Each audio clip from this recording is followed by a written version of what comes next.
ఈ 9 నెలల కాలంలో పోనీ ఉద్యోగాలు ఎంతమందికి ఇచ్చారు, ఉద్యోగాల పరిస్థితి ఏమిటి అని కూడా కాస్త ఒకవైపున అటువైపు చూస్తే ఒక్క కొత్త ఉద్యోగం ఇచ్చిన దాఖలాలు లేవు, కానీ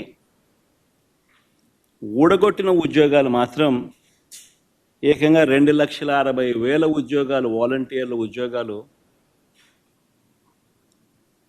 పూర్తిగా తీసేశాడు. 18,000 మంది బ్రేవరీస్ కార్పొరేషన్లో 18,000 మంది వాళ్ళ ఉద్యోగాలు పాయే. 2,60,000 మంది వాలంటీర్ల ఉద్యోగాలు పాయే. బ్రేవరీస్ కార్పొరేషన్లో మరో 18,000 ఉద్యోగాలు పాయే. ఫైబర్ నెట్, ఏపీఎండిసి, ఫీల్డ్ అసిస్టెంట్లు, వైద్య ఆరోగ్య శాఖ, ఇలా ఆయా విభాగాలలో వేల సంఖ్యలో ఉద్యోగాలు పూర్తిగా తీసేశారు. ఇవన్నీ ఒక ఎత్తున గ్రామ వార్డు సచివాలయాలలో సైతం పనిచేస్తూ ఉన్న ఉద్యోగస్తులను కూడా, వారిని కూడా సచివాలయాల నుంచి వాళ్ళందరినీ కూడా డిస్లొకేట్ చేసి గవర్నమెంట్ రంగంలో మిగతా డిపార్ట్మెంట్లలో ఎక్కడైనా వేకెన్సీస్ ఉంటే అక్కడ వాళ్ళని సరిదేసే కార్యక్రమం మొదలెట్టాడు. సో ఆ ఇచ్చే ఉద్యోగాలు కూడా పూర్తిగా కుదించే కార్యక్రమం. వాలంటీర్లనైతే ఎలా మోసం చేశాడో మనం అంతా చూసాం. ఎన్నికలకు ముందు వాలంటీర్లకు 10,000 జీతం అన్నాడు. 10,000 బాయ, వాలంటీర్ ఉద్యోగం ఉన్నది బాయ. పోనీ ఉద్యోగస్తులనైనా అంత బాగా చూసుకున్నాడంటే వాళ్ళను మోసమే. ప్రభుత్వం వచ్చిన వెంటనే ఆయన మేనిఫెస్టో ఒకసారి చూస్తే, ఆయన మేనిఫెస్టో ఆయన ఇచ్చిన 143 హామీలు ప్రభుత్వం వచ్చిన వెంటనే అయ్యారన్నాడు. ఇంటరిమ్ రిలీఫ్ ఇంతవరకు 9 నెలలు అయింది. రూపాయి పెంచింది, రూపాయి ఇచ్చి పుణ్యం కట్టుకున్న పాపాను పోల. 9 నెలలు అయిపోయింది. ఉద్యోగులకు మెరుగైన పిఆర్సీ అన్నాడు. ఉన్న పిఆర్సీ చైర్మన్ను బలవంతంగా రాజీనామా చేయించారు. కొత్త పిఆర్సీని ఇంతవరకు వేయలా. ఐఆర్ ఇవ్వాల. 1వ తేదీనే జీతం అన్నాడు. 9 నెలల కాలంలో ఒకే ఒక నెల ఇచ్చాడు. మిగతా 8 నెలల్లో నెలలో 1వ తారీఖున జీతాలు ఇచ్చాడు. చంద్రబాబు గారు చెప్పాలి.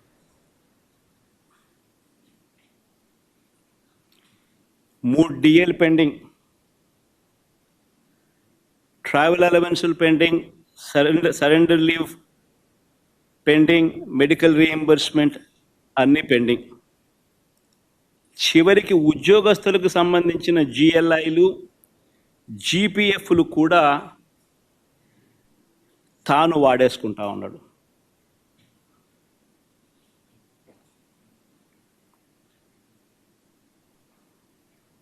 ఈరోజు రాష్ట్రంలో పరిస్థితి ఇది. విధ్వంసం, ఆర్థిక విధ్వంసం అంటే ఇది. మరోవైపున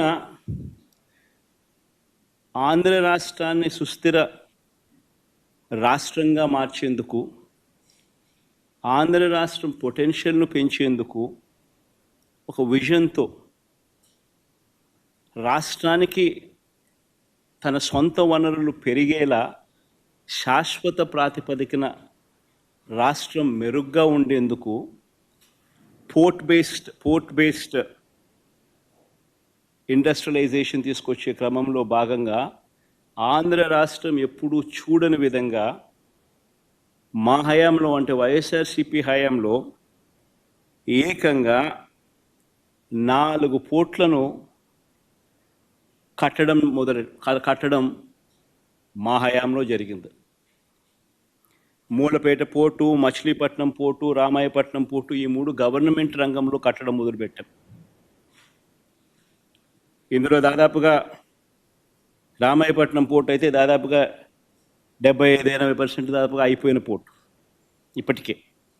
అప్పట్లోనే నాతోనే ఎలక్షన్ కోడ్ లేకపోయిందంటే మొదటి షిప్పును కూడా రామాయపట్నం పోర్టులోకి తీసుకొచ్చేవాళ్ళు.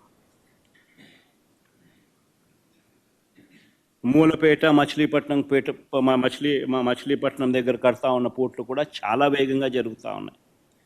దాదాపుగా 35-40% పనులు 2 చోట్ల కూడా వేగవంతంగా కూడా అయిపోయిన పరిస్థితులు. 10 ఫిషింగ్ హార్బర్లు నిర్మించే కార్యక్రమాలు కూడా వేగంగా జరుగుతూ ఉన్నాయి.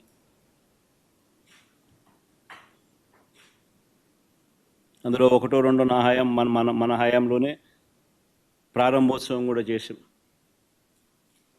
ఇంకొకటి మన హయాంలో పూర్తయింది, ఎలక్షన్ కోడ్ వల్ల మనం చేయలేకపోయినాం.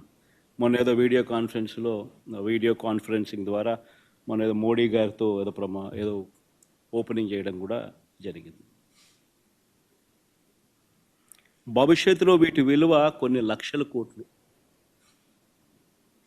నాగార్జున సాగర్ లాంటి ప్రాజెక్టు, శ్రీశైలం లాంటి ప్రాజెక్టులు ఈరోజు కట్టాలంటే సాధ్యమయ్యే పని కూడా కష్టమే. అన్నన్ని వేల కోట్ల రూపాయలు, లక్షల కోట్ల రూపాయలు ఒక్కొక్క ప్రాజెక్ట్ ఖర్చు అవుతుంది. పోలవరం మన కళ్ళ ముందనే చూస్తూ ఉన్నాం, ఎన్ని వేల కోట్ల రూపాయలు అవుతా ఉందో. సిమిలర్లీ గవర్నమెంట్ రంగంలో నిర్మిస్తూ ఉన్న ఈ పోర్టులు, ఈ ఆస్తుల కల్పన, ఇవన్నీ కూడా అంతే.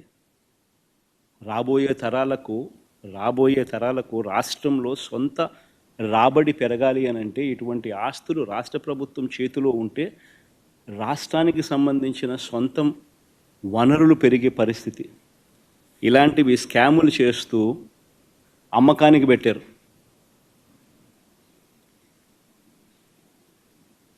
ఆల్రెడీ ఫైనాన్షియల్ టైఅప్ అయిపోయి ఉన్న ప్రాజెక్టులు ఇవన్నీ.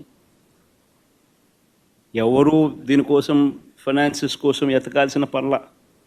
ఆల్రెడీ డబ్బులు వచ్చి బ్యాంకుల్లో డబ్బులు వచ్చి మ్యారిటైమ్ బోర్డ్ అకౌంట్లో కూర్చొని ఉన్నాయి.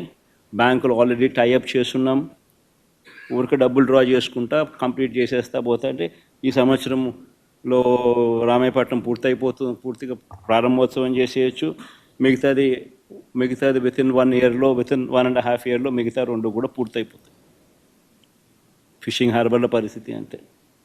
అయినా అలాంటివి అమ్ముతున్నారు స్కాములు చేస్తూ. 17 మెడికల్ కాలేజీలు మేము కట్టడం మొదలుపెట్టాం. మన రాష్ట్రానికి ఉన్న biggest problem is tertiary care. ఈ టెరిషరీ కేర్ అన్నది మన రాష్ట్రం హైదరాబాదు, బెంగళూరు, చెన్నై వంటి రాష్ట్రాలు, పెద్ద నగరాలు మనకు లేనందువలన